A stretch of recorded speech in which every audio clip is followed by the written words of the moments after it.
तो कहानी की शुरुआत एक अंतरिक्ष यान के एक ग्रह पर उतरने से होती है, जो दरअसल प्राचीन काल का पृथ्वी था। टक्कर से आसपास का वन्य जीवन हिल गया था और वो यान झील के बीचों बीच आकर गिरा था। उस टक्कर से दो मानव जैसे प्राणी अपने उन्नत स्पेस सूट में बाहर निकले थे। उनमें से एक ने अपने साथी को पानी से बाहर निकाला था, लेकिन साथी बेहोश होकर गिर पड़ा था और उसे अपने अतीत की झलकें दिखी थी। जब वो होश में आया तो उसने देखा कि उसका साथी सीने पर गहरे घाव के कारण मर चुका था। दूर से उसे एक अजीब सी धातु जैसी आवाज सुनाई दी थी।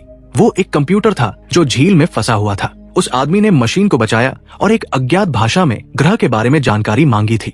उसने ये भी पूछा था कि क्या आसपास कोई और जहाज है, लेकिन कंप्यूटर ने बताया कि पास में किसी अन्य यान का कोई रिकॉर्ड नहीं है। ये सुनकर वो निराश हुआ था, लेकिन फिर उसने कंप्यूटर से इस ग्रह की सभ्यताओं, प्रजातियों, भाषाओं और संस्कृति का पूरा डेटा अपने भीतर डाउनलोड कराया था, जो उसके लिए बेहद कठिन और दर्दनाक प्रक्रिया थी। इसके बाद उसमें जैसे एक नई ऊर्जा आ गई थी। उसने अपने पास बची घातक बंदूक से निशाना साधने की प्रैक्टिस की थी, जो दुर्घटना में किसी तरह बच गई थी।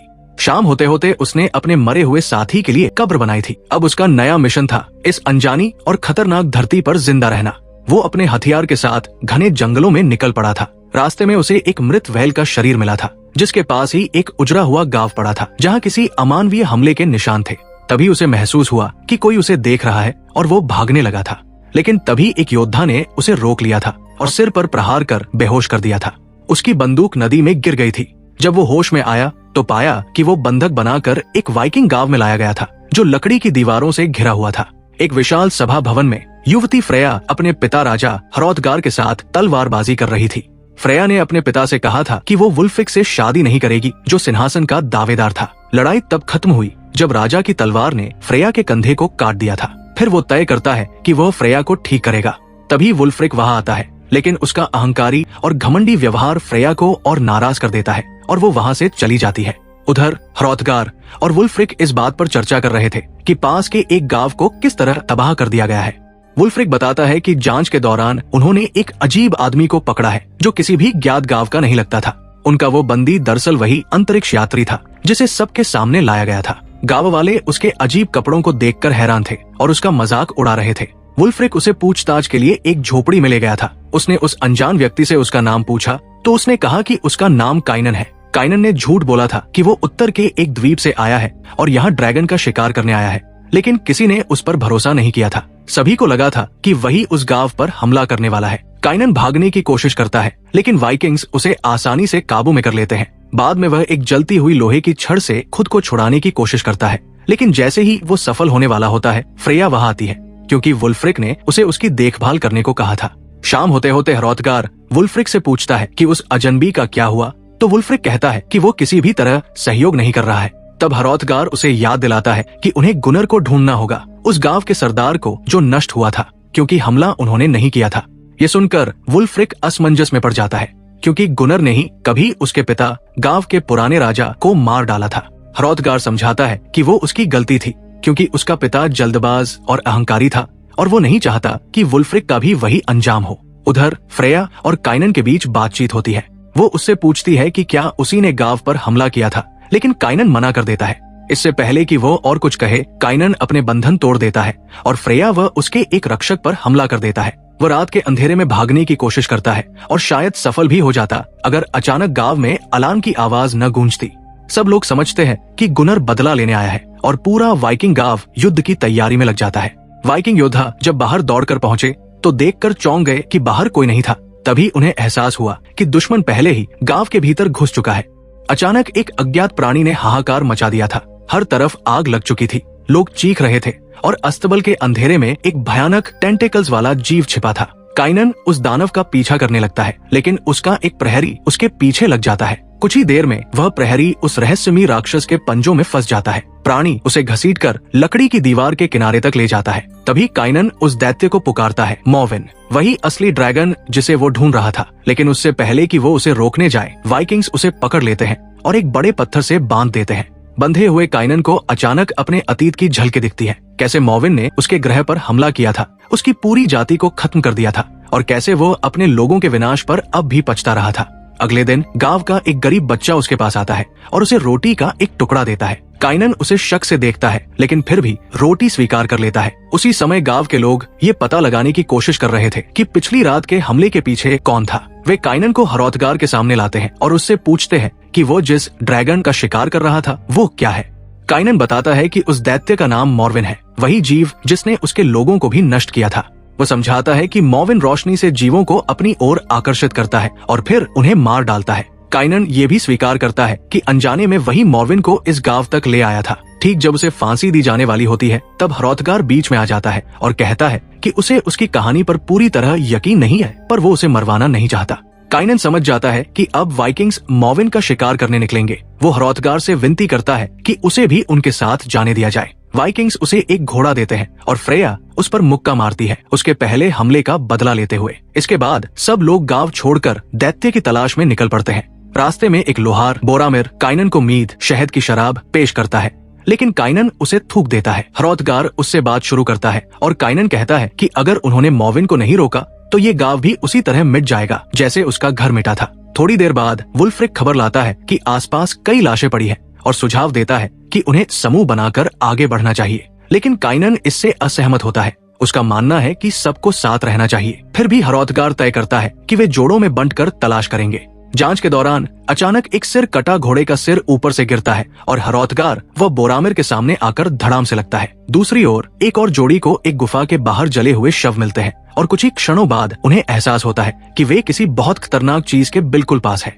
गुफा से आती डरावनी चीखें सुनकर सारे योद्धा वहां एकत्र हो जाते हैं। सबके भीतर दहशत थी, पर कोई पीछे नहीं हटा। जब वे अंदर पहुंचते हैं तो देखते हैं कि वहां एक विशाल भालू मौजूद है, एक ऐसा जानवर जो बेहद ताकतवर और क्रूर था। युद्ध शुरू होता है और भालू के वारों से कई लोग घायल हो जाते हैं। संघर्ष के बीच काइनन अपनी तलवार से आखिरी वार करता है और वह दैत्याकार भालू वही ढेर हो जाता है। ये देखकर हरौदगार काइनन की बहादुरी से प्रभावित हो जाता है। वो फैसला करता है कि अब काइनन को जीवित रहने का अधिकार मिल गया है और उसे आजादी दे दी जाती है। गांव में भालू पर जीत का जश्न मनाया जाता है। दावत, हंसी और गीतों के बीच जब काइनन फिर से प्रकट होता है, इस बार गांव के लोगों के जैसे कपड़ों में, तो सब उसे गर्मजोशी से स्वागत करते हैं। हरौदगार उसे अपने पास बुलाता है और दोनों साथ में खाना खाते हैं। तभी वो छोटा लड़का जिसने काइनन को रोटी दी थी वहां आता है। काइनन मुस्कुराता है और एहसान लौटाने के लिए उसे वही तलवार देता है जिससे उसने भालू को मारा था, लेकिन एक शर्त रखता है कि पहले वो अपना नाम बताए। लड़का मुस्कुराकर कहता है एरिक। हरौदगार बताता है कि एरिक के माता पिता अब नहीं रहे और वे ही उसकी देखभाल करते हैं। थोड़ी देर बाद वुल्फ्रिक एक खेल शुरू करने का प्रस्ताव रखता है, शील्ड्स नाम का। वो काइनन को इसमें चुनौती देता है। कई योद्धा अपनी ढालों को मिलाकर एक चौकोर रास्ता बनाते हैं जिस पर खिलाड़ियों को पहले चढ़ना और फिर रेंगते हुए आगे बढ़ना होता है। खेल शुरू होता है और कई बार गिरने पड़ने के बाद काइनन बोरामिर के ऊपर जा गिरता है, लेकिन वुल्फ्रिक हंसने के बजाय उसे हाथ पकड़कर उठाता है। लोग खुश होकर तालियां बजाते हैं। अब काइनन को वे अपने साथी की तरह स्वीकार कर चुके थे। महल से बाहर निकलते समय काइनन की मुलाकात फ्रेया से होती है। फ्रेया उसे धन्यवाद देती है कि उसने उसके पिता की यात्रा में मदद की थी। काइनन गंभीर स्वर में कहता है कि उनके लोगों की मौत भालू ने नहीं बल्कि मॉर्विन ने की थी और वो किसी भी वक्त लौट सकता है। उसी पल गांव की शांति एक जोरदार धमाके से टूट जाती है। गुनर और उसके वाइकिंग योद्धा हमला कर चुके होते हैं। तलवारों की टकराहट से पूरा गांव गूंज उठता है। काइनन और फ्रेया दोनों मोर्चे पर उतरते हैं और कई दुश्मनों को मार गिराते हैं। उधर हरौदगार का सामना खुद गुनर से होता है। गुनर उस पर झपटता है और अपनी ताकत से राजा को जमीन पर गिरा देता है। जैसे ही गुनर राजा हरौदगार पर अंतिम वार करने वाला होता है, काइनन वहां पहुंच जाता है और राजा की जान बचा लेता है। गुनर पलटवार करने की कोशिश करता है, लेकिन तभी उसके अपने साथी उसे जमीन पर गिरा देते हैं और पीछे हटने का आदेश देते हैं। वे कहते हैं कि लड़ाई हार चुके हैं और अब पीछे हटने का समय है। गुनर की टोली गांव छोड़ देती है, लेकिन जाते जाते गुनर हरौदगार को शाप देता है। उसे अपने परिवार और लोगों का कातिल कहता है। हमले के बाद गांव धीरे धीरे संभलने लगता है। उसी दौरान फ्रेया काइनन को बताती है कि गुनर कौन है। वो कहती है कि कई साल पहले वुल्फ्रिक के पिता ने सभी गांवों को मिलाकर फ्रैंक्स पर हमला करने की योजना बनाई थी, लेकिन गुनर उस बैठक में नहीं पहुंचा था। इसे गद्दारी समझा गया था और तब से दोनों गांवों के बीच दुश्मनी पनप गई थी। उधर गुनर की टोली बदला लेने की योजना बना रही थी। एक रात उनमें से एक आदमी जंगल किनारे पेशाब करने के लिए रुकता है। तभी झील में छिपा मॉर्विन उस पर हमला कर देता है। कुछ ही देर में गुनर के सैनिक एक एक कर मरने लगते हैं और वे सोचते हैं कि ये वुल्फ्रिक का अचानक किया गया हमला है। गुनर खुद को अकेला पाता है और जब मॉर्विन उसके सामने आता है तो वो बिना डरे उसका सामना करने का निर्णय लेता है। इसी बीच गांव में कुछ घायल वाइकिंग्स दौड़ते हुए पहुंचते हैं। वे गुनर के ही आदमी थे जो चीखते हुए कहते हैं कि वे आत्मसमर्पण करना चाहते हैं, बस अंदर आने दो वरना वे मर जाएंगे। वुल्फ्रिक को शक होता है कि ये कोई जाल है, इसलिए वो अपने तीरंदाजों को तैयार रहने का आदेश देता है। तभी उन लोगों के बीच से खुद गुनर बाहर आता है, जख्मी और थका हुआ लेकिन जिंदा। वो मदद की गुहार लगाता है। वुल्फ्रिक के तीरंदाज तीर छोड़ देते हैं, कुछ लोग मारे जाते हैं पर गुनर बच जाता है। काइनन चिल्लाता है कि तीर चलाना बंद करो, फिर वो खुद जाकर गांव का द्वार खोल देता है और दुश्मनों को अंदर आने देता है। उसी समय वुल्फ्रिक गुनर पर वार करने वाला होता है कि अचानक सबकी नजर जंगल की तरफ जाती है।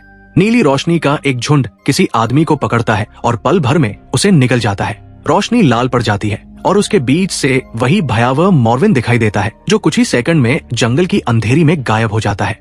अब सबको यकीन हो जाता है कि ये दैत्य सचमुच मौजूद है। महल में तनाव फैल जाता है। वुल्फ्रिक और गुनर में जोरदार बहस होती है। गुनर कहता है कि मॉर्विन से लड़ना पत्थर की दीवार पर वार करने जैसा है। काइनन सबको समझाता है कि खुले मैदान में उस दैत्य से लड़ना नामुमकिन है, इसलिए उन्हें उसे फंसाने के लिए जाल बिछाना होगा। वुल्फ्रिक उसकी बात पर भरोसा नहीं करता और कहता है कि काइनन उनमें से नहीं है, इसलिए उसकी बात मानना मूर्खता होगी। ये सुनकर काइनन भड़क उठता है। वो कहता है कि वुल्फ्रिक पहले भी गलत था जब उसने भालू और गुनर पर शक किया था और अब फिर वही गलती कर रहा है। दोनों में हाथापाई शुरू हो जाती है, लेकिन ह्रोथगार बीच में आकर उन्हें अलग करता है।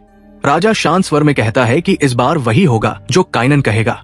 अगले दिन काइनन की योजना के अनुसार गांव के प्रवेश द्वार पर एक बड़ा जाल बनाया जाने लगता है। वो वाइकिंग से विशेष रूप से जलने वाले पदार्थों की मांग करता है, किसी गहरे और खतरनाक इरादे के साथ।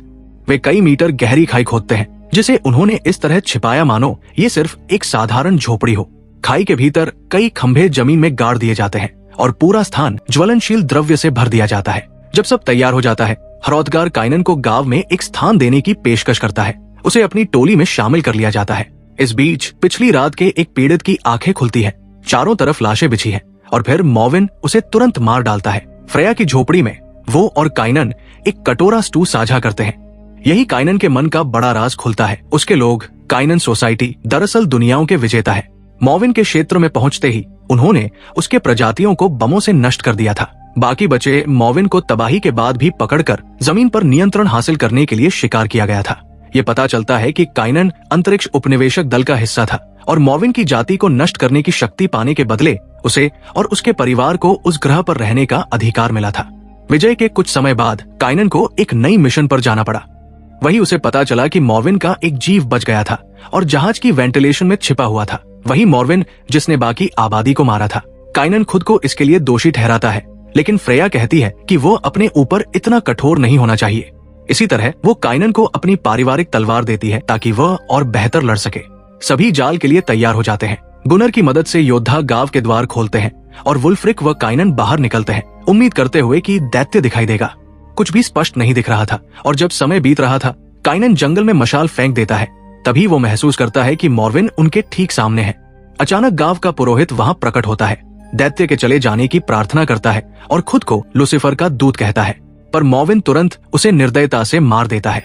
फिर काइनन और वुल्फ्रिक दौड़ते हैं, जाल से होकर निकलते हैं और ढालों को प्लेटफॉर्म की तरह इस्तेमाल करते हुए जंगल के दूसरी ओर भागते हैं। फिर भी वुल्फ्रिक उस ज्वलनशील द्रव्य में मॉर्विन के साथ गिर जाता है।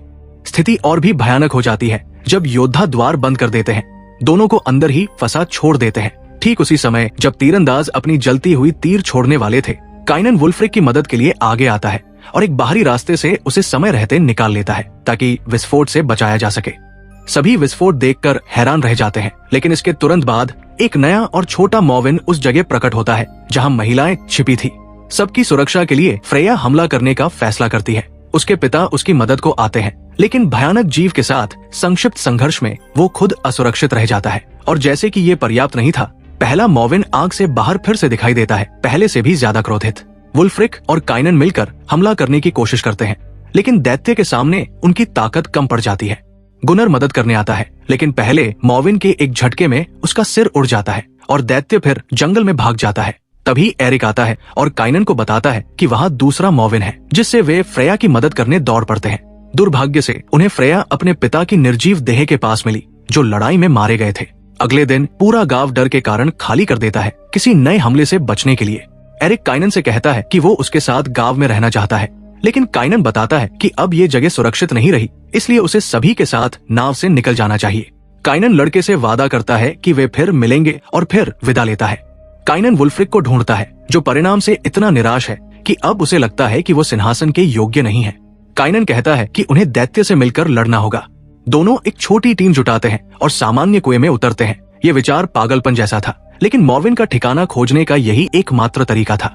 काइनन बोरामिर से नई हथियार सामग्री मांगता है, इस बार अधिक मजबूत और ठोस। फिर वो फ्रेया और वुल्फ्रिक के साथ उस झील पर जाता है जहां उसका जहाज दुर्घटनाग्रस्त हुआ था, और कुछ सामग्री पानी से निकालने के लिए गोता लगाता है। हालांकि वो कुछ चीजें निकालने में सफल रहता है। काइनन को झील के नीचे मॉर्विन दिखाई देता है। जब वो सतह पर पहुंचता है तो देखता है कि उनका नाव नष्ट हो चुका है। वहां सिर्फ वुल्फ्रिक मिलता है, फ्रेया का कोई सुराग नहीं। बोरामिर जहाज के एक टुकड़े का इस्तेमाल करके एक नई तलवार बनाता है, पहले से बड़ी और मजबूत। तैयार होने के बाद काइनन कुएं में उतरता है और एक भूमिगत गुफा ढूंढ लेता है। वो बाकी लोगों का इंतजार करता है और फिर वे आगे बढ़ना शुरू करते हैं। वही फ्रेया डर के मारे जागती है और खुद को मॉर्विन के घोंसले में पाती है। चारों ओर लाशें बिछी हुई है। भागने की कोशिश में एक भयानक दैत्य फ्रेया को ढूंढ लेता है। उसकी विशाल आंखें, फन और पंजों से भरी भयंकर आकृति फ्रेया के सामने अचानक प्रकट होती है। जैसे ही वो हमला करने वाला होता है, उसे अपने आसपास कुछ अनजान आवाजें सुनाई देती है। प्रवेशियों की उपस्थिति का पता चल जाता है। वो फ्रेया को छोड़कर उनके पीछे भाग जाता है और फ्रेया असहाय रह जाती है, लेकिन उसके भीतर हिम्मत की लौ जल उठती है। काइनन और उसकी टीम एक गुफा तक पहुंचती है जिसका तल लावा से भरा हुआ है। हर कदम पर उनके जूते में गर्म लावा की हल्की झंझनाहट महसूस होती है और भटकी हुई लौ की रोशनी दीवारों पर भयावह छाया डालती है। कुछ ही समय में वे अचानक हमला होने का सामना करते हैं, पर मोड़ पर उन्होंने मॉर्विन का ठिकाना खोज लिया होता है। वो दैत्य का घोंसला था जहाँ छोटे लेकिन क्रूर मॉर्विन ने अपने पंजों और दांतों से रक्षा की तैयारी कर रखी थी। टीम ने मिलकर हमला किया और छोटे मॉर्विन को घायल कर दिया, लेकिन भारी नुकसान भी उठाना पड़ा। सबसे दुखद क्षण तब आया जब बोरामिर, जो टीम के सबसे भरोसेमंद योद्धा था, दैत्य के हमले में मर गया। उसकी मौत की गूंज अभी भी गुफा में महसूस की जा सकती थी। फ्रेया मुश्किल से उठी और अपनी आवाज में काइनन और बाकी टीम को बुलाया ताकि वे एक दूसरे को पहचान सके। गुफा में प्रवेश करने से पहले फ्रेया खतरे का अनुमान लगा लेती है। घायल मॉर्विन अचानक सामने प्रकट होता है। अंधेरा इतना घना होता है कि वो उसे देख नहीं पाती, केवल उसके शोर और हल्ले से दिशा पकड़ रही होती है। जैसे ही वे आमने सामने आते हैं, फ्रेया और काइनन दोनों इतनी जोर से चीखते और शोर मचाते हैं कि दैत्य भ्रमित होकर हमला करता है। फ्रेया मुश्किल से दैत्य के पंजे से बचती है, लेकिन उसके दिल की धड़कन इतनी तेज होती है कि उसे खुद पर भरोसा करना मुश्किल हो जाता है। अब फ्रेया को अपने दोस्तों तक पहुंचने के लिए एक बहुत ही छोटे छेद से गुजरना पड़ता है। वो छेद उसके आकार से भी छोटा था और कोई और रास्ता न होने के कारण टीम उसे तलवार सौंप देती है। फ्रेया बिना किसी हिचकिचाहट के तलवार उठा लेती है और तुरंत ही दैत्य को मार गिराती है। उसका वार इतनी प्रबल था कि गुफा में ध्वनि गूंज उठी। सब फिर एक जगह इकट्ठा होते हैं, लेकिन इस बार स्वागत जैसा कुछ नहीं होता। गुफा के भीतर पड़े शवों की संख्या देखकर हर कोई स्तब्ध रह जाता है। भय और थकान की मिलीजुली भावनाओं के बीच अचानक दूर से कोई आवाज सुनाई देती है। सभी समझते हैं कि खतरा अभी समाप्त नहीं हुआ है। आखिरी मॉर्विन अपने बेटे की लाश देखकर क्रोधित हो जाता है और पूरी ताकत से योद्धाओं का पीछा करता है।